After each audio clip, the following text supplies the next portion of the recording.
कृष्णम वंदे जगत गुरुम। जय श्री कृष्ण। राधे राधे दोस्तों, हम परम सौभाग्यशाली हैं आपने इस चैनल को देखने के लिए खोला, क्योंकि हम जीवन यात्रा के अनमोल रत्न लुटाने का प्रयास करते हैं। जो लोग चुन लेते हैं उनके अपने, अन्यथा और सभी के लिए बेगाने हो जाते हैं। तो आइए उसी श्रृंखला में जीवन यात्रा के अनमोल रत्न के रूप में हम लेकर आए हैं श्रीमद् भगवद गीता के 6ठे अध्याय को हिंदी में। आप अंत तक तभी जा पाएंगे जब आपके ऊपर परम पिता की असीम अनुकंपा होगी, अन्यथा चैनल को खोलते ही बंद करने का प्रयास आवश्यक रूप से करेंगे। तो आइए परम पिता के नाम स्मरण करके शुरुआत करते हैं। ओम श्री परमात्मा ने नमः।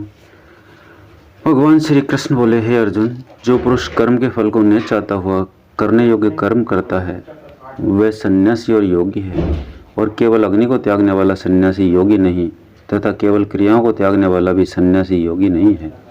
इसलिए हे अर्जुन, जिसको सन्यास ऐसा कहते हैं उसी को तू योग जान, क्योंकि संकल्पों को न त्यागने वाला कोई भी पुरुष योगी नहीं होता। समत्वबुद्धि रूप योग में आरूढ़ होने की इच्छा वाले मननशील पुरुष के लिए योग की प्राप्ति में निष्काम भाव से कर्म करना ही हेतु कहा है, और योगारूढ़ हो जाने पर उस योगारूढ़ पुरुष के लिए सर्व संकल्पों का अभाव ही कल्याण में हेतु कहा है। जिस काल में न तो इंद्रियों के भोगों में आसक्त होता है तथा न कर्मों में ही आसक्त होता है, उस काल में सर्व संकल्पों का त्यागी पुरुष योगारूढ़ कहा जाता है। यह योगारूढ़ता कल्याण में हेतु कही है। इसलिए मनुष्य को चाहिए कि अपने द्वारा अपना संसार समुद्र से उद्धार करे और अपने आत्मा को अधोगति में न पहुँचावे, क्योंकि ये जीवात्मा आप ही तो अपना मित्र है और आप ही अपना शत्रु है, अर्थात कोई दूसरा शत्रु या मित्र नहीं है। उस जीवात्मा का तो वह आप ही मित्र है जिस जीवात्मा द्वारा मन और इंद्रियों सहित शरीर जीता हुआ है, और जिसके द्वारा मन और इंद्रियों सहित शरीर नहीं जीता गया है उसका वह आप ही शत्रु के सदृश शत्रुता में बरतता है। हे अर्जुन, सर्दी गर्मी और सुख दुख आदिकों में तथा मान और अपमान में जिनके अंतःकरण की वृत्तियाँ अच्छी प्रकार शांत हैं अर्थात विकार रहित हैं, ऐसे स्वाधीन आत्मा वाले पुरुष में ज्ञान में सच्चिदानंद घन परमात्मा सम्यक प्रकार से स्थित है, अर्थात उसके ज्ञान में परमात्मा के सिवा कुछ है ही नहीं। ज्ञान विज्ञान से तृप्त है अंतःकरण जिसका तथा विकार रहित है स्थिति जिसकी, और अच्छी प्रकार जीती हुई है इंद्रियां जिसकी, तथा समान है मिट्टी पत्थर और सुवर्ण जिसके, वह योगी युक्त अर्थात भगवत की प्राप्ति वाला है ऐसे कहा जाता है। जो पुरुष सुहृद मित्र बैरी उदासीन मध्यस्थ द्वेषी और बंधुगणों में तथा धर्मात्माओं में और पापियों में भी समान भाव वाला है वह अति श्रेष्ठ है। इसलिए उचित है कि जिसका मन और इंद्रियों सहित शरीर जीता हुआ है ऐसा वासना रहित और संग्रह रहित योगी अकेला ही एकांत स्थान में स्थित हुआ निरंतर आत्मा को परमेश्वर के ध्यान में लगावे। शुद्ध भूमि में कुशा मृगछाला और वस्त्र हैं, ऊपरोपरि जिसके ऐसे अपने आसन को न अति ऊंचा और न अति नीचा स्थिर स्थापन करके और उस आसन पर बैठकर तथा मन को एकाग्र करके चित्त और इंद्रियों की क्रियाओं को वश में किया हुआ अंतःकरण की शुद्धि के लिए योग का अभ्यास करे। उसकी विधि इस प्रकार है कि काया सिर और ग्रीवा को समान और अचल धारण किए हुए दृढ़ होकर अपनी नासिका के अग्रभाग को देखकर अन्य दिशाओं को न देखता हुआ और ब्रह्मचर्य के व्रत में स्थित रहता हुआ भय रहित तथा अच्छी प्रकार शांत अंतःकरण वाला और सावधान होकर मन को वश में करके मेरे में लगे हुए चित्त वाला और मेरे परायण हुआ स्थित होवे। इस प्रकार आत्मा को निरंतर परमेश्वर के स्वरूप में लगाता हुआ स्वाधीन मन वाला योगी मेरे में स्थिति रूप परमानंद पराकाष्ठा वाली शांति को प्राप्त होता है। परंतु हे अर्जुन, यह योग न तो बहुत खाने वाले का सिद्ध होता है और न बिल्कुल न खाने वाले का तथा न अति शयन करने वाले का के स्वभाव वाले का और न अत्यंत जागने वाले का ही सिद्ध होता है। यह दुखों का नाश करने वाला योग तो यथा योग्य आहार और विहार करने वाले का तथा कर्मों में यथा योग्य चेष्टा करने वाले का और यथा योग्य शयन करने तथा जागने वाले का ही सिद्ध होता है। इस प्रकार योग के अभ्यास से अत्यंत वश में किया हुआ चित्त जिस काल में परमात्मा में ही भली प्रकार स्थित हो जाता है, उस काल में संपूर्ण कामनाओं से इस प्रकार रहित हुआ पुरुष योग युक्त ऐसा कहा जाता है। वैसा ही उपमा परमात्मा के ध्यान में लगे हुए योगी के जीते हुए चित्त की कही गई है। हे अर्जुन, जिस अवस्था में योग के अभ्यास से निरुद्ध हुआ चित्त उपराम हो जाता है और जिस अवस्था में परमेश्वर के ध्यान से शुद्ध हुई सूक्ष्म बुद्धि द्वारा परमात्मा को साक्षात करता हुआ सच्चिदानंद घन परमात्मा में ही संतुष्ट होता है तथा इंद्रियों से अतीत केवल शुद्ध हुई सूक्ष्म बुद्धि द्वारा ग्रहण करने योग्य जो अनंत आनंद है उसको जिस अवस्था में अनुभव करता है और जिस अवस्था में स्थित हुआ यह योगी भगवत स्वरूप से नहीं चलायमान होता और परमेश्वर की प्राप्ति रूप जिस लाभ को प्राप्त होकर उससे अधिक दूसरा कुछ भी लाभ नहीं मानता और भगवत प्राप्ति रूप जिस अवस्था में स्थित हुआ योगी बड़े भारी दुख से भी चलायमान नहीं होता। जो दुख रूप संसार के संयोग से रहित है तथा जिसका नाम योग है उसको जानना चाहिए। वह योग ने उक्ताए हुए चित्त से अर्थात तत्पर हुए चित्त से निश्चय पूर्वक करना कर्तव्य है।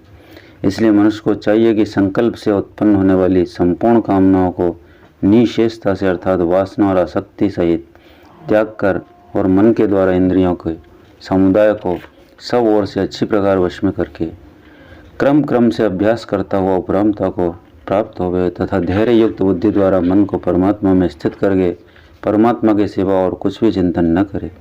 परंतु जिसका मन वश में नहीं हुआ उसको चाहिए कि यह स्थिर न रहने वाला और चंचल मन जिस कारण से सांसारिक पदार्थों में विचरता है उससे रोक कर बारंबार परमात्मा में ही निरोध करे। क्योंकि जिसका मन अच्छी प्रकार शांत है और जो पाप से रहित है, जिसका रजोगुण शांत हो गया है, ऐसे ही सच्चिदानंद घन ब्रह्म के साथ एक ही भाव हुए योगी को अति उत्तम आनंद प्राप्त होगा।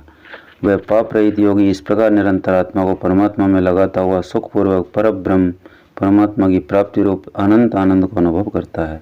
हे अर्जुन, सर्वव्यापी अनंत चेतन में एक ही भाव से स्थित रूप योग से युक्त हुए आत्मा वाला तथा सब में संभाव से देखने वाला योगी आत्मा को संपूर्ण भूतों में बर्फ में जल के सदृश व्यापक देखता है और संपूर्ण भूतों को आत्मा में देखता है। अर्थात जैसे स्वप्न में जगा हुआ पुरुष स्वप्न के संसार को अपने अंतर्गत संकल्प के आधार देखता है, वैसे ही वह पुरुष संपूर्ण भूतों को अपने सर्वव्यापी अनंत चेतन आत्मा के अंतर्गत संकल्प के आधार देखता है। जो पुरुष संपूर्ण भूतों में सबके आत्मरूप मुझ वासुदेव को ही व्यापक देखता है और संपूर्ण भूतों को मुझ वासुदेव के अंतर्गत देखता है, उसके लिए मैं अदृश्य नहीं होता हूँ और वह मेरे लिए अदृश्य नहीं होता है, क्योंकि वह मेरे में एक ही भाव से स्थित है। इस प्रकार जो पुरुष एक ही भाव में स्थित हुआ संपूर्ण भूतों के आत्मरूप से स्थित मुझ सच्चिदानंद घन वासुदेव को बसता है, वह योगी सब प्रकार से बरतता हुआ भी मेरे में ही बरतता है, क्योंकि उसके अनुभव में मेरे सिवा अन्य कुछ है ही नहीं। हे अर्जुन, जो योगी अपनी सादृश्यता से संपूर्ण भूतों में सम देखता है और सुख अथवा दुख को भी सब में सम देखता है, वह योगी परम श्रेष्ठ माना गया है। इस प्रकार भगवान के वाक्यों को सुनकर अर्जुन बोले, हे मधुसूदन, जो यह ध्यान योग आपने समत्व भाव से कहा है, इसकी मैं मन के चंचल होने से बहुत काल तक ठहरने वाली स्थिति को नहीं देखता हूँ, क्योंकि हे कृष्ण, यह मन बड़ा चंचल और प्रमथन स्वभाव वाला है तथा बड़ा दृढ़ और बलवान है, इसलिए इसका वश में करना मैं वायु की भांति अति दुष्कर मानता हूँ। इस प्रकार अर्जुन के पूछने पर श्री कृष्ण भगवान बोले, हे महाभाव, निसंदेह मन चंचल है और कठिनता से वश में होने वाला है, परंतु हे कुंती पुत्र अर्जुन, अभ्यास अर्थात स्थिति के लिए बारंबार यत्न करने से और वैराग्य से वश में होता है। इसलिए इसको अवश्य वश में करना चाहिए, क्योंकि मन को वश में न करने वाले पुरुष द्वारा योग दुष्प्राप्य है, अर्थात प्राप्त होना कठिन है, और स्वाधीन मन वाले प्रयत्नशील पुरुष द्वारा साधन करने से प्राप्त होना सहज है। यह मेरा मत है। इस पर अर्जुन बोले, हे कृष्ण, योग से चलायमान हो गया है मन जिसका, ऐसा शिथिल यत्न वाला श्रद्धा युक्त पुरुष योग की सिद्धि को अर्थात भगवत साक्षात्कार को न प्राप्त होकर किस गति को प्राप्त होता है। हे महाभाव, क्या वह भगवत प्राप्ति के मार्ग से मोहित हुआ आश्रय रहित पुरुष छिन्न भिन्न बादल की भांति दोनों ओर से अर्थात भगवत प्राप्ति और सांसारिक भोगों से भ्रष्ट हुआ नष्ट तो नहीं हो जाता है। हे कृष्ण, मेरे इस संशय को संपूर्णता से छेदन करने के लिए आप ही योग्य हैं, क्योंकि आपके सिवा दूसरा इस संशय का छेदन करने वाला मिलना संभव नहीं है।